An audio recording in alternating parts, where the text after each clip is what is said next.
Kitap Felsefe'ye hoş geldiniz. Derinlemesine felsefi analizlerimize dalmadan önce kanalımıza abone olmayı unutmayın.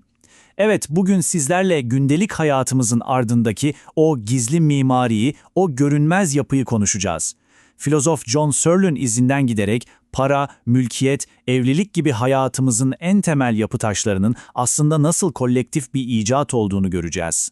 Düşünsenize, sadece ve sadece ortak anlaşmamızla var olan bu kavramlar bütün bir medeniyeti şekillendiriyor. İşte bu analizimizin kalbindeki bulmaca da tam olarak bu aslında. Fiziksel olarak baktığınızda mürekkepli bir selüloz parçasından ibaret olan bir nesneye nasıl oluyor da bir ev, bir araba alabilecek kadar devasa bir güç, bir değer atfedebiliyoruz? Bu soru size basit gelebilir ama aslında tüm sosyal dünyamızın temellerini sarsacak kadar derin. Şöyle çok basit bir anı gözünüzün önüne getirin. Bir kafeye giriyorsunuz, bir bira söylüyorsunuz, parasını ödüyorsunuz ve çıkıp gidiyorsunuz. Ne kadar sıradan, ne kadar gündelik bir olay değil mi? Ama inanın bana, bu basit eylemin altında yatan o görünmez yapı o kadar karmaşık ki Kant'ı bile şaşkına çevirebilirdi. İşte şimdi bu yapıyı katman katman birlikte sökeceğiz. Hadi o zaman gelin bu son derece sıradan görünen kafe sahnesinin ardındaki o görünmez yapılara, o gizli katmanlara doğru bir yolculuğa çıkalım. Şimdi bu sahneye baktığımızda aslında fizik ve kimyanın çok ötesinde bir şeyler görüyoruz. Garson sadece bir insan değil, bir çalışan. Restoran biraya sadece fiziksel olarak sahip değil, yasal olarak sahibi. İşletmenin sahibi hükümetten bir lisans almış. Ve siz bir vatandaş olarak orada bulunma hakkına sahipsiniz. Bütün bu kavramlar, yani çalışan, sahip, lisans, vatandaş, bunların hepsi bizim kolektif olarak inşa ettiğimiz görünmez bir varlık yapısının felsefi adıyla bir ontolojinin parçaları.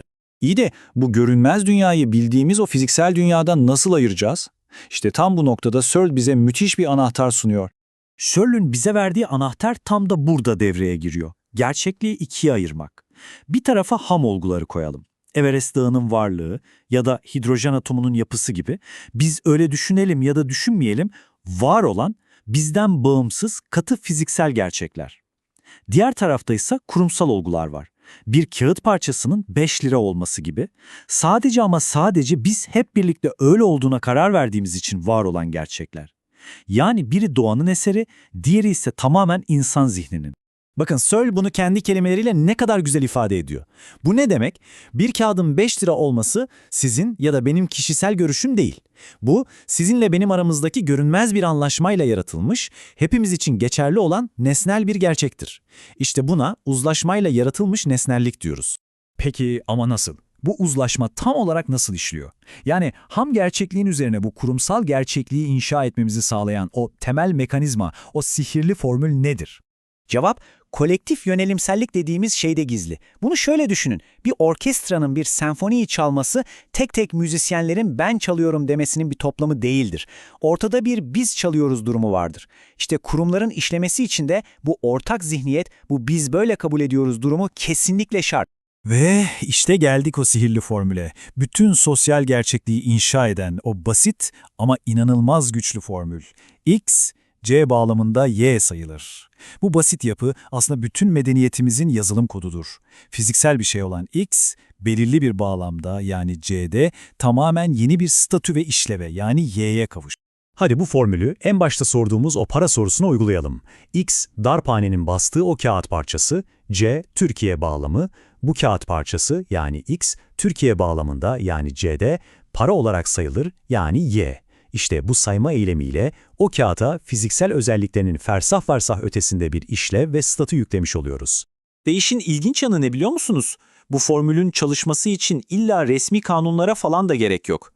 Hayal edin, bir zamanlar bir duvar varmış, sonra yıkılmış ve geriye sadece bir dizi taş kalmış, X.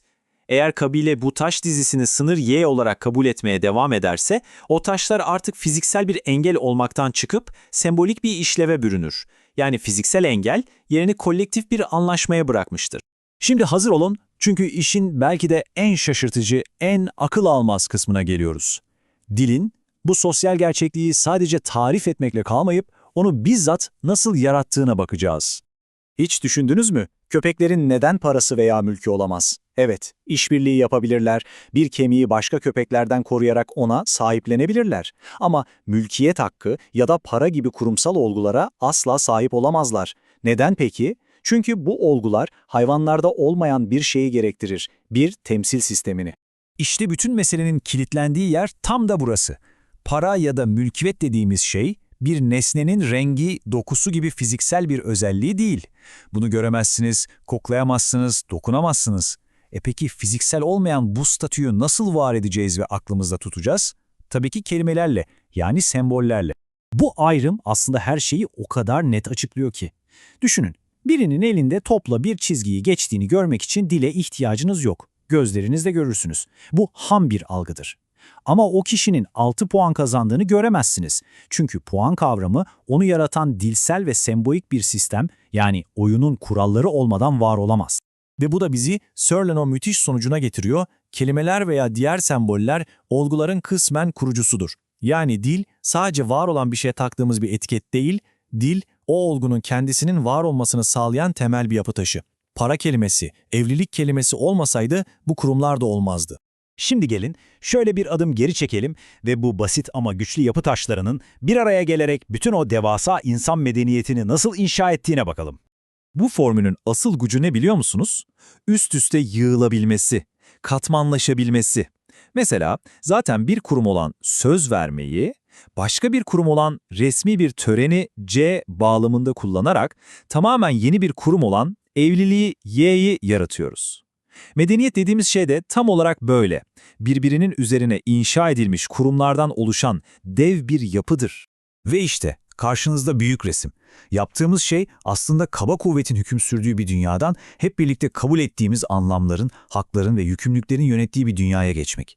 Fiziksel gücün yerini kolektif olarak tanıdığımız bu kurallarla, bu haklarla değiştirmek. Bu kelimenin tam anlamıyla zihinsel bir devrim. Peki bütün bu analiz bizi hem çok güçlü hem de bir o kadar kırılgan olan sosyal gerçekliğimiz üzerine düşündüren o son soruya getiriyor.